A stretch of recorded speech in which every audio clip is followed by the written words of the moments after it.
Welcome to the University of Vermont Neuromuscular Medicine Fellowship presentation. Welcome, prospective applicants. We're glad that you're considering our program. We're going to spend a few minutes discussing our fellowship and why we think it's an excellent place to train. On this beginning screen, this is a picture of our hospital campus. Looking down over beautiful Lake Champlain and the Adirondack Mountains in New York. It's really located in a wonderful location. So Burlington, Vermont is our largest city in Vermont, the largest small big city in the United States, and we're bounded by the Green Mountains in the east and Lake Champlain in the west. We have about 170,000 people that live in the greater Burlington community. Most of our faculty and fellows and residents live within 5 to 20 minutes of the university and hospital campus. One of the nice things about our hospital and our outpatient neurology sites is that we're located in the heart of the University of Vermont campus.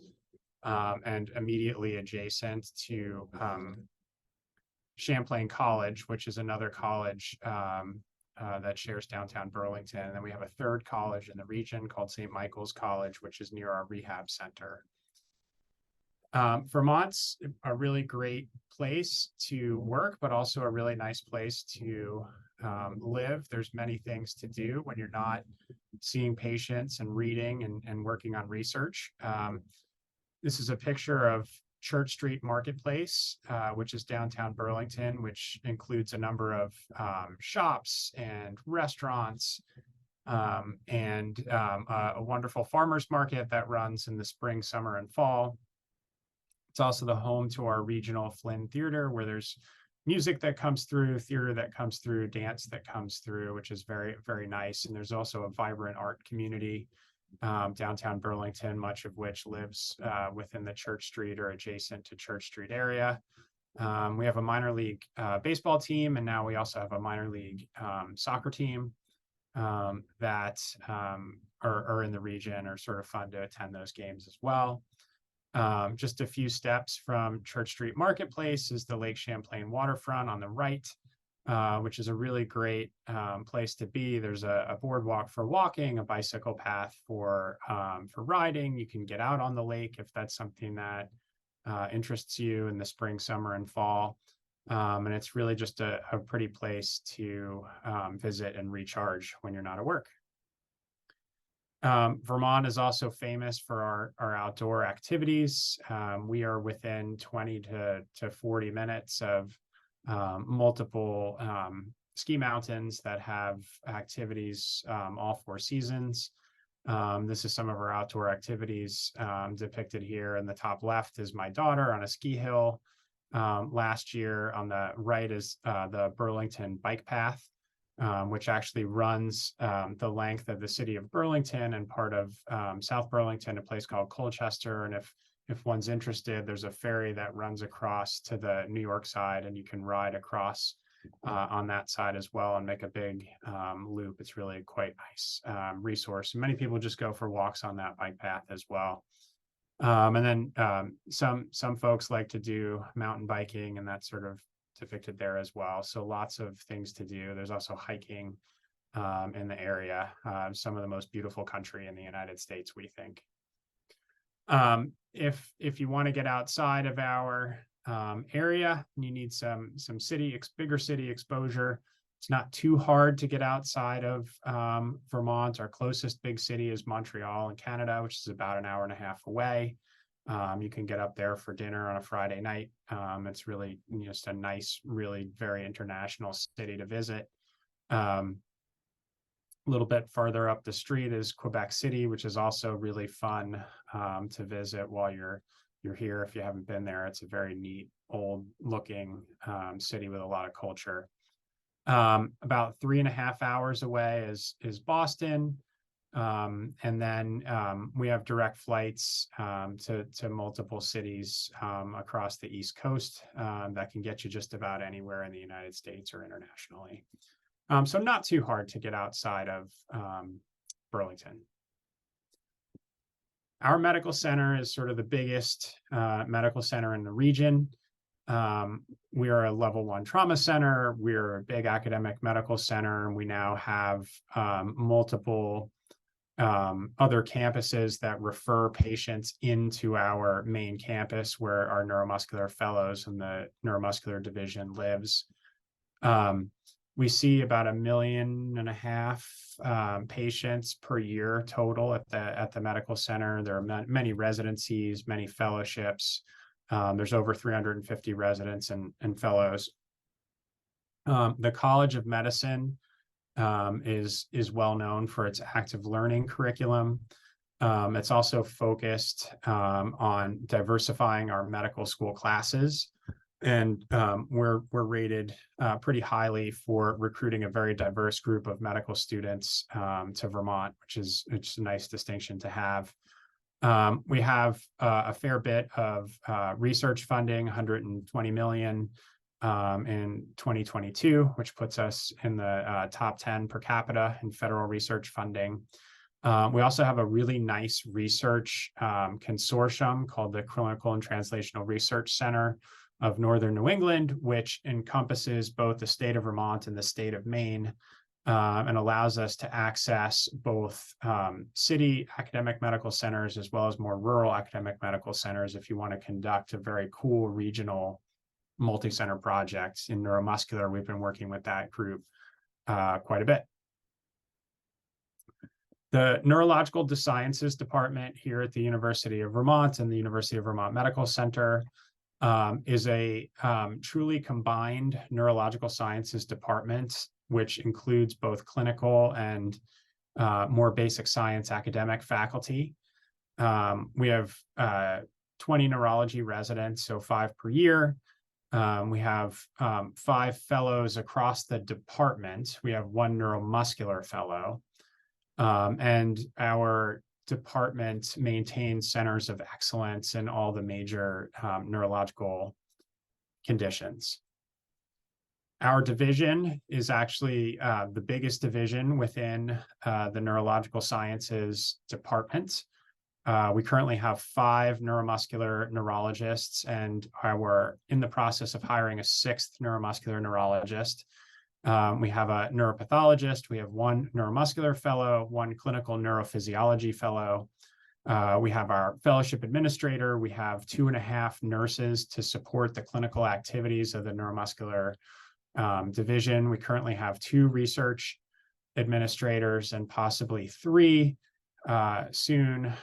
We have 3 EMG technologists who work with us, and like all major academic centers, we maintain centers of excellence across multiple diseases within neuromuscular medicine, including myasthenia, ALS, neuropathy, inflammatory myopathies, and muscular dystrophy.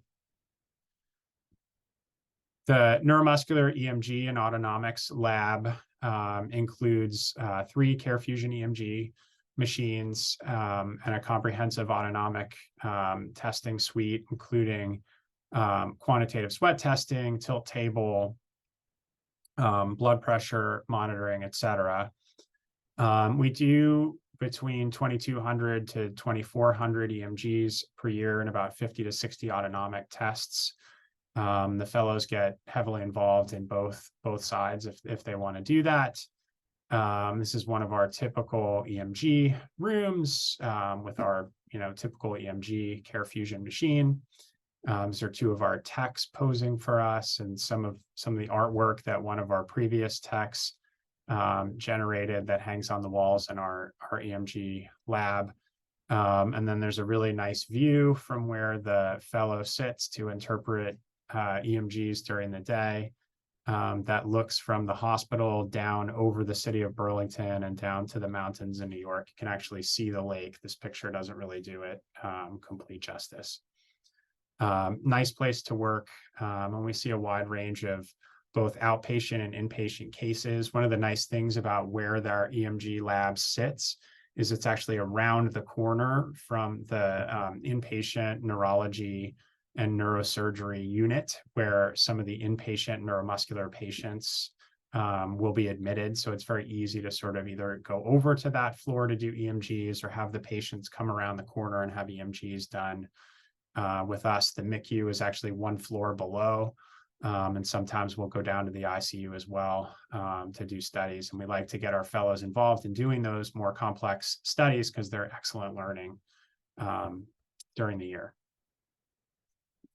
I think we have a fantastic neuromuscular faculty, and it's going to be even better when we recruit our next person over the next few months. Currently, our faculty includes me. I'm a neuromuscular trained neurologist, and I do research in myasthenia gravis. I trained at the University of Virginia for neurology and the University of Rochester for neuromuscular medicine. Dr. Wahid is currently our clinical vice chair, and he directs the Muscular Dystrophy Association program. He's depicted third here. He is a many times over recognized teacher here at the university, did his training here at the University of Vermont, and then did neuromuscular training at Washington University in St. Louis. Next to him is Elizabeth Isaacoff. She's our newest faculty member and is co-director of the MDA program here now.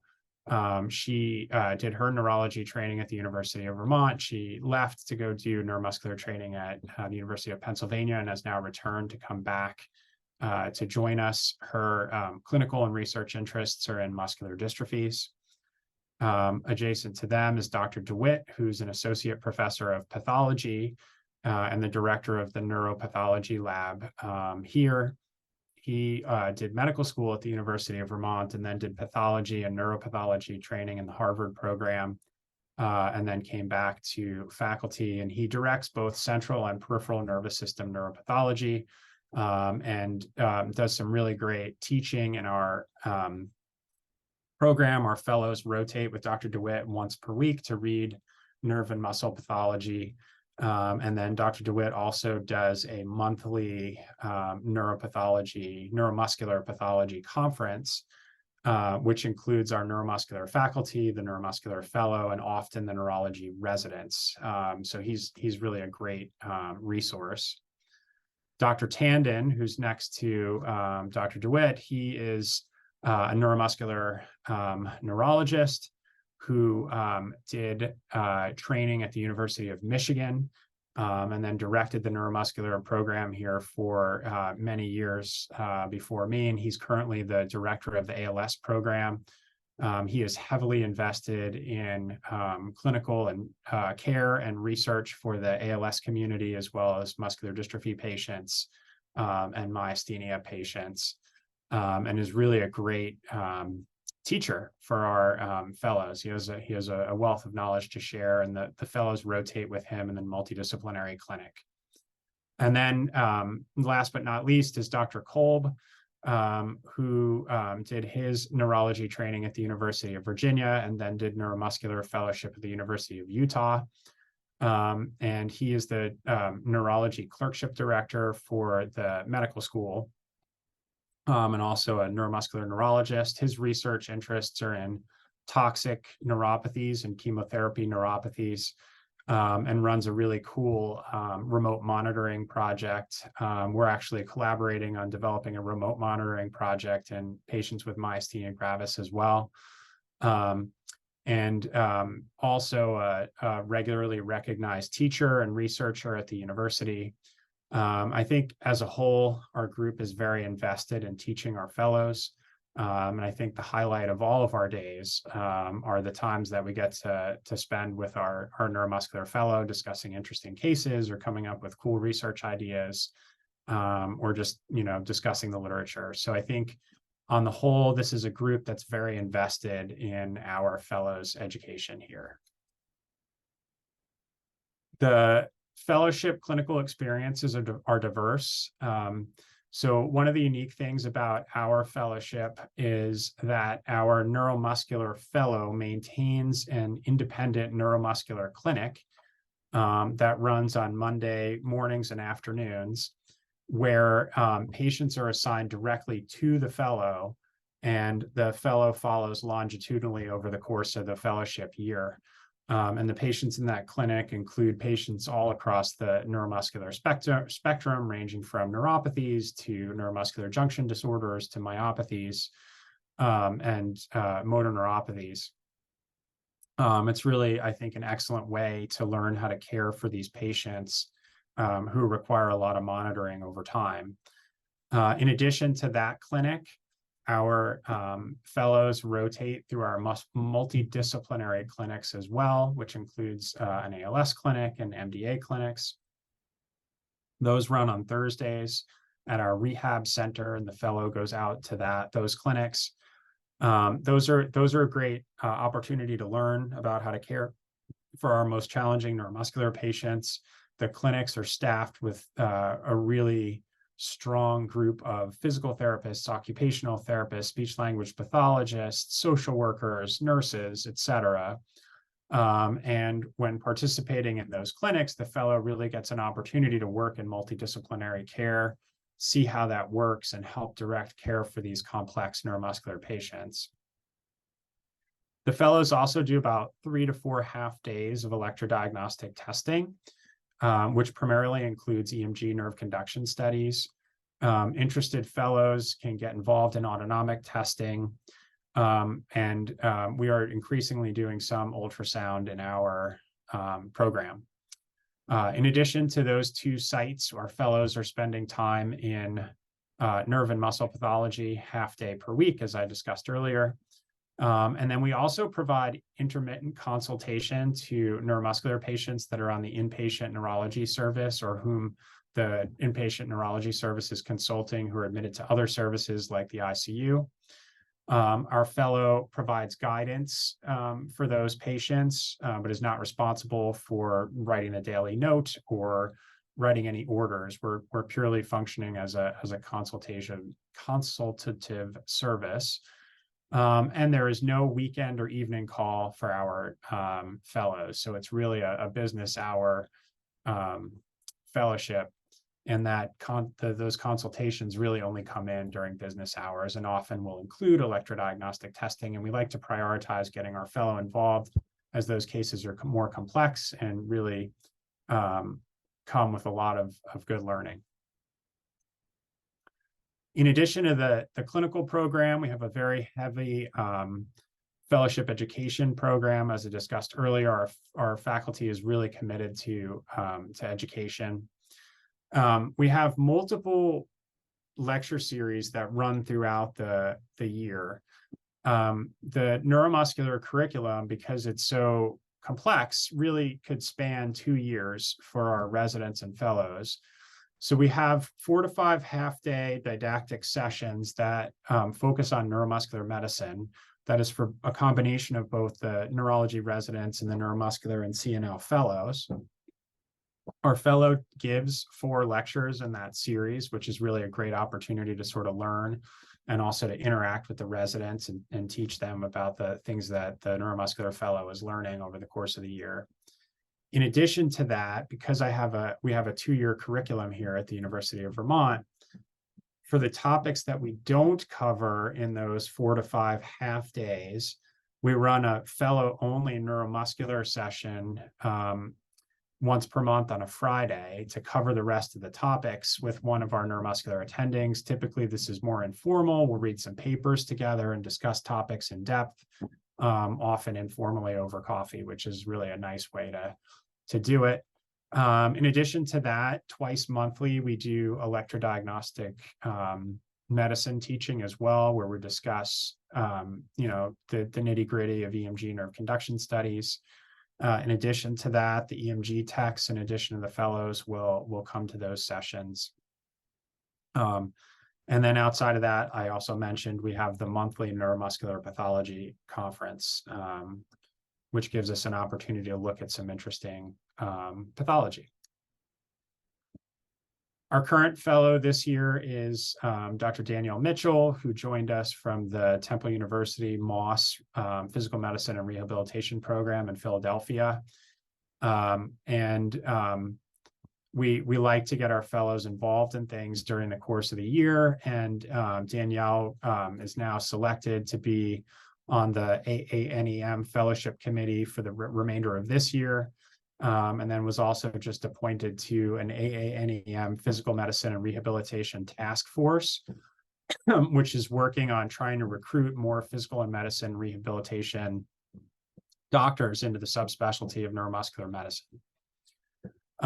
Next year, our incoming fellow is coming to us from the University of Cincinnati Neurology program, Lauren Herrera. And we're excited to have her. She's very interested in teaching.